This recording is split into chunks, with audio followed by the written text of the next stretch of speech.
Bueno, este es el segundo vídeo sobre materiales metálicos y lo que vamos es a describir los procesos de conformado de los materiales metálicos. Ya hemos visto cómo se obtiene. Vamos a empezar con el acero y vamos a tomar como ejemplo más representativo el acero. Entonces, en el vídeo anterior, pues convertimos el arrabio en acero. Y una vez convertido el arrabio en acero, pues uno de los principales problemas que tiene este caldo es que tiene una gran cantidad de gas, sobre todo de oxígeno. Por eso se le suele denominar acero efervescente. Entonces lo que hay que hacer es, evidentemente, antes de hacer otra cosa, hay que intentar eliminar la mayor cantidad de gas, porque ese gas forma burbujas y esas burbujas en estado sólido, pues bueno, si son esféricas, completamente esféricas, suponen puntos débiles, pero no dan lugar a grietas, ¿no? Pero el problema es que en algunas ocasiones, pues incluso pueden implosionar o puedan dar lugar a huecos, de crear huecos dentro del propio material metálico con aristas, y esas aristas pues sean puntos de nucleación de grietas. Bueno, ¿qué es necesario? Eliminar el gas, y eso es un proceso denominado desgasificación. Y lo que se hace generalmente con el acero es someterle a lo que se conoce con el nombre de un proceso de colada continua. Es decir, el acero inicialmente está en estado líquido y lo tenemos que pasar a estado sólido. Entonces aprovechamos ese proceso de solidificación para hacer generalmente lingotes, pero también se pueden hacer otros, se les puede dar otra forma al acero. Y el proceso, como digo, se denomina colada continua porque se realiza paso a paso en una máquina de colada continua y en muchos casos lo que se obtienen son lingotes o tochos, dependiendo. Supongamos que el producto que obtenemos de la colada continua es un lingote. Un lingote pues tiene forma más o menos bueno, pues es se suele utilizar como materia prima para el siguiente proceso. Y en el siguiente proceso, generalmente las acerías, lo que se obtienen son productos semi-elaborados, es decir, que no son lingotes, que tienen otras formas, como por ejemplo chapas o alambres, pero que tampoco se pueden considerar que sean las piezas terminales de cualquier conjunto en donde van a formar parte, porque no tienen todavía esa forma, ¿no? Entonces, lo primero que se hacen son procesos como puede ser el laminado, generalmente en caliente, cuando el acero toma color blanquecino se dice que está, o sea, que todo es austenita, y esa austenita es muy fácil de moldear, es muy pastosa, es como la plastilina, pero claro, tiene que estar suficientemente caliente. Entonces, en ese estado fácilmente se la puede hacer pasar a través de una serie de rodillos, ¿no? Y por así decirlo, se la va planchando, se la va estirando, ¿no? Y así podemos pues tener, por ejemplo, láminas. O bien se la pasa a través de una boquilla, se la extrusa y obtenemos alambres. Bueno, pues son dos procesos, tanto el laminado como la extrusión, son dos procesos típicos en los que se tienen productos semi-elaborados. Ahora bien, cuando nosotros queremos dar formas finales al acero o en general a los materiales metálicos, podemos diferenciar dos tipos de procesos. Los denominados procesos en los cuales no existe arranque de viruta y los denominados procesos en donde sí existe arranque de viruta. Y son procesos en los que, desde luego, está implicado el corte y está implicado una determinada herramienta. Los procesos en los que no existe arranque de viruta, entre todos, de todos ellos, pues podríamos hablar del cizallado, ¿no? Pero quizá el que tiene mayor relevancia, sobre todo para el caso de los metales, es el moldeo. El moldeo tiene piezas solidificando dichos caldos, dichos líquidos, en el seno de un molde que tiene la forma que nosotros queremos de la pieza final. Y bueno, pues es un proceso de solidificación, es como hacer cubitos de hielo realmente, o sea, para que el lenguaje un poco sencillo, ¿no? Lo que pasa es que, claro, bueno, pues la cubitera, ¿no? Donde se hace ese proceso de solidificación, pues es un molde que puede ser en coquilla o en arena, dependiendo de cómo sean las piezas. La solidificación de las aleaciones metálicas es un proceso muy complicado, muy técnico, en el cual no vamos a entrar en detalle, pero evidentemente precisa después del mismo un tratamiento térmico, porque las impurezas en lo que se llaman las cabezas y las colas se van acumulando y entonces pues no tienen propiedades adecuadas para después ser utilizadas, por ejemplo, ¿no? Además, la composición, aunque nos parezca al contrario, en el caso de las aleaciones metálicas, las composiciones, los tamaños de grado, los tamaños y los tipos de grano no son iguales. Entonces hay que someterlas generalmente a un proceso de homogenización, un tratamiento térmico de homogenización. Bueno, en cuanto a un método clásico de conformado de aleaciones sin arranque de viruta es la forja. Ya lo hemos comentado en el vídeo anterior, ¿no? Pues existen hasta cuadros de este procedimiento de conformado. Por ejemplo, en el Prado, pues todo el mundo puede ver la forja de Vulcano, ¿no?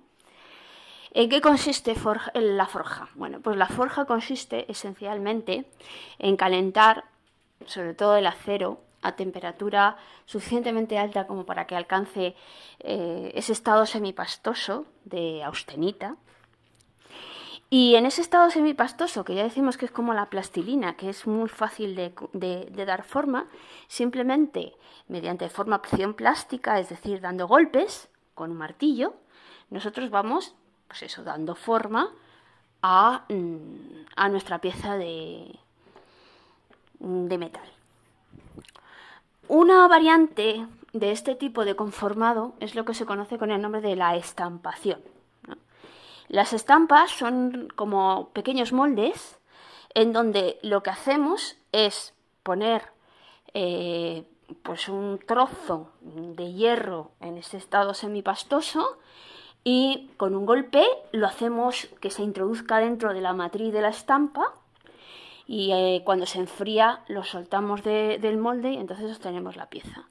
Entonces el procedimiento de estampación es otro procedimiento muy típico que se utiliza para dar el conformado a las piezas. Ambos, forja y estampación, pues también son procedimientos de conformado sin arranque de viruta. Bueno, el otro tipo de procesos de conformado suponen que para dar forma a las piezas lo que vamos es eliminando o quitando material. Es decir, es como si estuviésemos cortando jamón, siguiendo con este símil culinario, ¿no? Entonces el jamón lo vamos cortando en pequeñas lonchitas, y con esos cortes en pequeñas lonchitas podemos ir pues conformando una determinada pieza, ¿no? A partir de un semi-elaborado inicial, por ejemplo un cilindro o una plancha, ¿no? En este caso, uno de los factores importantes para que el proceso se lleve a cabo con éxito es la generación de viruta. Aunque parezca una tontería, el cortar bien el jamón es muy complicado. No lo sabe hacer bien cualquiera, ¿no? Aparte que depende del tipo de jamón, etcétera, del cuchillo, del curado, ¿no? Bueno, pues a lo que me estaba refiriendo. Esa generación de viruta depende de una serie de parámetros geométricos que pues tampoco vamos a entrar en detalles, pero que digamos que tienen que estar controlados. También tiene que controlarse la velocidad de corte y otra serie de parámetros dentro del proceso. Eh, Torneado, en el cual se utiliza una herramienta muy típica que es el torno. Y para que lo entendáis, es como ir rebanando, ¿no? O sea, lo que tenemos es una pieza que tiene una geometría más o menos cilíndrica, que va girando, y en esa pieza pues le ponemos muy cerca de una cuchilla. Entonces, como la pieza gira, nosotros ponemos la cuchilla, le va rebanando, ¿no? Y rebajando los trozos que nosotros queramos y donde nosotros queramos, con el ancho que nosotros queramos, ¿no? Entonces así tenemos piezas con una geometría más o menos cilíndrica.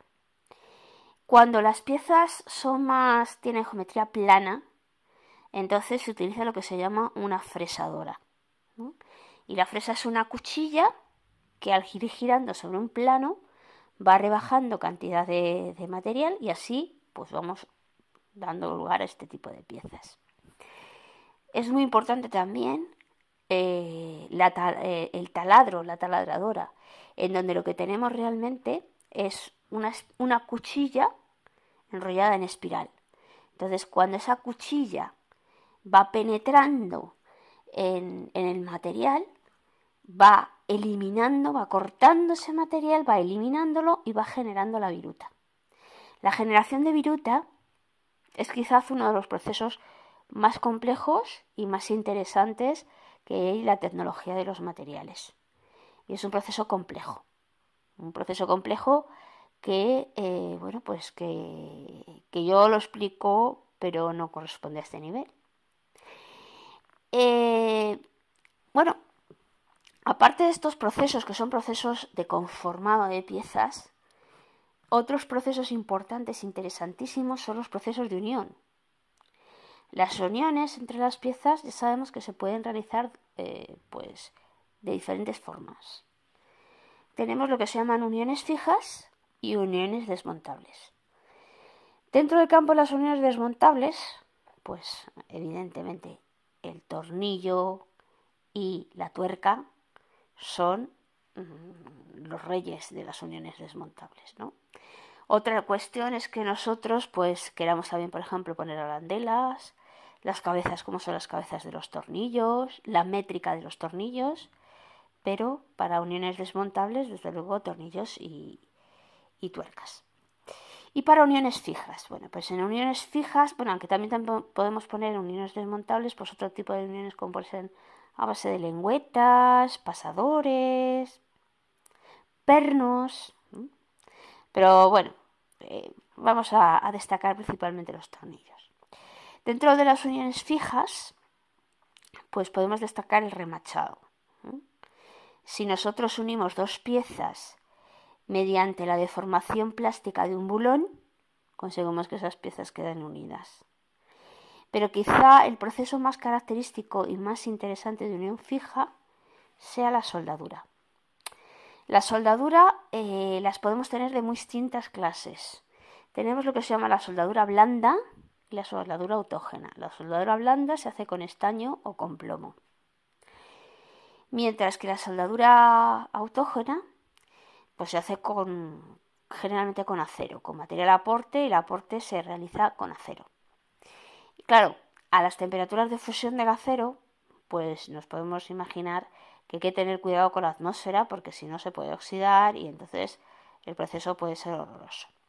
Entonces, las atmósferas pueden ser muy diferentes, hay diferentes tipos de atmósferas. Tenemos atmósferas TIG de argón inerte que protegen a los materiales a esas altas temperaturas, incluso atmósferas reductoras con las MIG-MAG que también protegen pues, de esas oxidaciones. En cualquier caso, uno de los graves problemas de la soldadura, siempre se sugiere que se haga el menor número de piezas con soldaduras o que se tengan que unir, porque siempre se dan muchísimos problemas. Hay una zona en la cual se produce lo que se llama la zona afectada por el calor, en la cual se dan cambios cambios estructurales que pueden dar lugar pues al fallo de las piezas en servicio. Entonces, los procesos de soldadura y los procesos de unión son procesos que hay que tener muchísimo cuidado. Y finalmente, luego tenemos los acabados. Los metales se oxidan, nos guste o no nos guste, y hay que protegerlos del contacto con el oxígeno.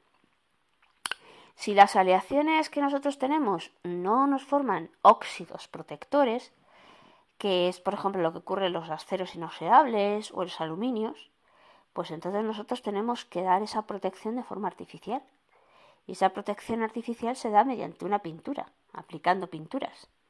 Entonces, el proceso de pintado o el proceso de protección mediante una capa artificial, ¿no?, que impida el contacto, pues es muy importante.